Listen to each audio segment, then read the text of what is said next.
मेरे एक नए ब्लॉग में। अगर आपको मेरे ब्लॉग पसंद आ रहे हैं तो प्लीज लाइक, शेयर और सब्सक्राइब जरूर कीजिएगा। तो बढ़ते हैं आज की जर्नी की ओर। तो गुड मॉर्निंग हो रही थी मेरी अपनी मसालेदार चाय से।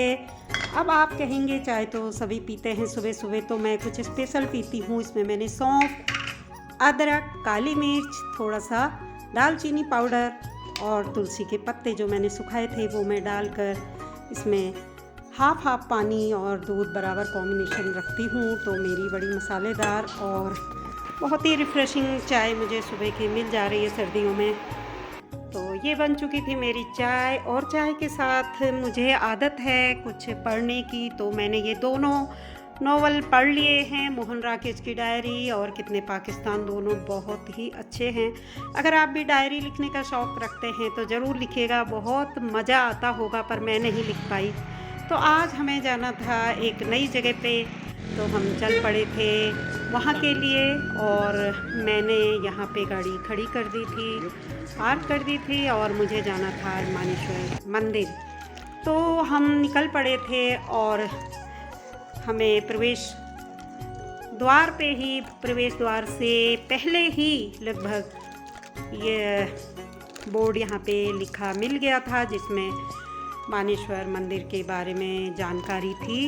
तो मैंने सोचा कि वहाँ पे जा कर के पूरी और अच्छे से जानकारी ली जाए और मंदिर के दर्शन खुद भी कर लूँ और आप लोगों को भी करा दूँ जो व्यूअर्स मेरे साथ जुड़े हुए हैं। तो हम बढ़ रहे थे रास्ते की ओर, थोड़ी बहुत चढ़ाई है रोड से, तो वहाँ पे मुझे बच्चे मिल गए थे। अरे बच्चों कहाँ जा रहे हो?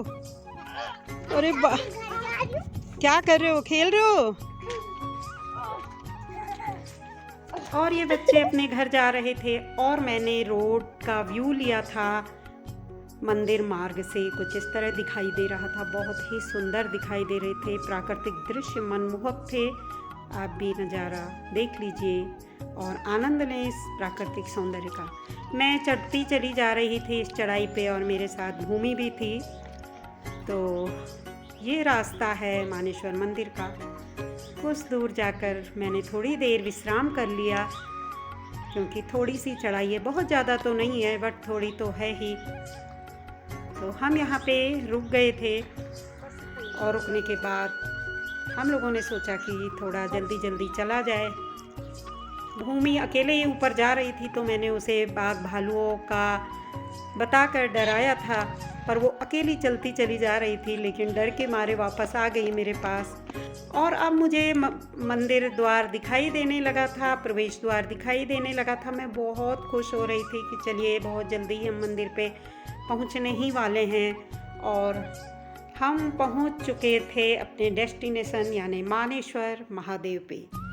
ये देखिएगा मंदिर का नौला था जिसमें मैं सबसे पहले गई थी, और यहाँ पे लिखा है कि अक्षत फूल डालना मना है क्योंकि नौले का पानी गंदा हो जाता है, उसका रख रखाव करना भी कठिन होता है बार बार।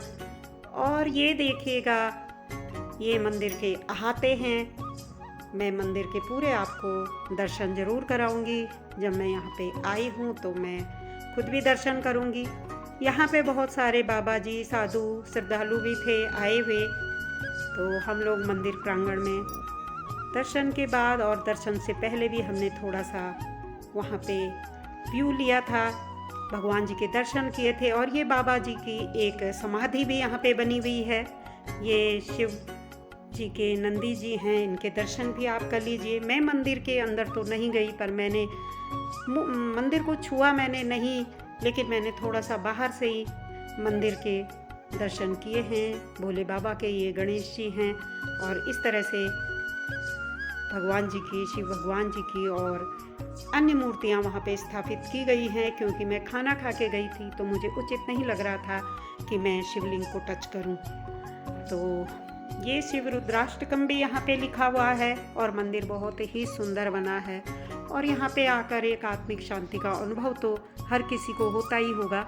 देखिए यहाँ के बारे में, कब से आप यहाँ पे हैं बाबा जी, और ये मानेश्वर आप कैसे आ गए?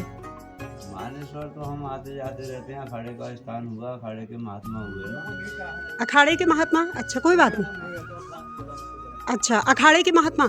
हाँ, तो फिर आप मतलब प्लेन्स के रहने वाले हैं शायद, बाहर के रहने वाले। लेकिन पता कैसे चला मानेश्वर के बारे में? अब हम तो आते जाते रहता हूँ ना, मैं तो इधर अच्छा अच्छा 15-20 साल से आना जाना है मेरा तो इधर का। अच्छा अच्छा, तो सर्दी में भी आप इधर ही आ गए? हाँ, अच्छा, तो आप मानेश्वर का महत्व मतलब क्या है, मतलब अपने शब्दों में बता देंगे आप जरा? महत्व इनको उतना वो नहीं था। हाँ। महत्व यही था कि अब मुझे वहाँ पे बोरा जी मिल गए थे जो मुझे कुछ बता रहे थे। अपने पिताजी का श्राद्ध के लिए जा रहे थे। अर्जुन पांडव, मतलब पांडव। अच्छा पूरा पांडव का परिवार साथ में था। अच्छा अच्छा, तो उनका श्राद्ध का टाइम हो रहा, समय हो रहा था। अच्छा, तो उनकी माँ ने कहा भाई अपने पिताजी के श्राद्ध का समय हो गया है और तो हम श्राद्ध कैसे होगा।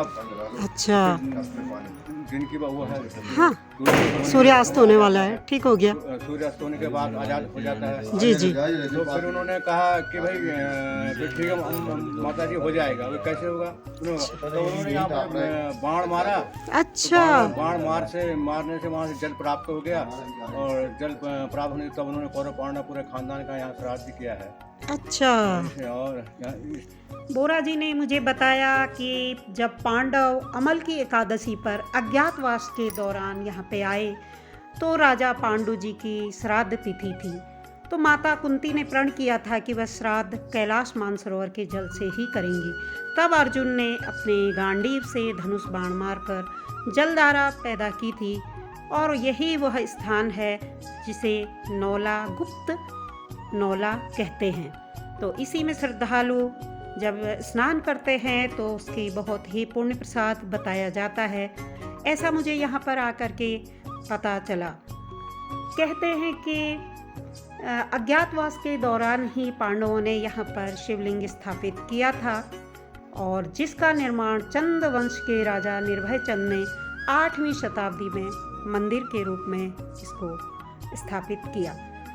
यह भगवान शिव को समर्पित है। राजा ने अखंड धुनी के लिए भी यहाँ पे जगह बनवाई जो कि इस मंदिर प्रांगण में ही आपको दिखाई देगी।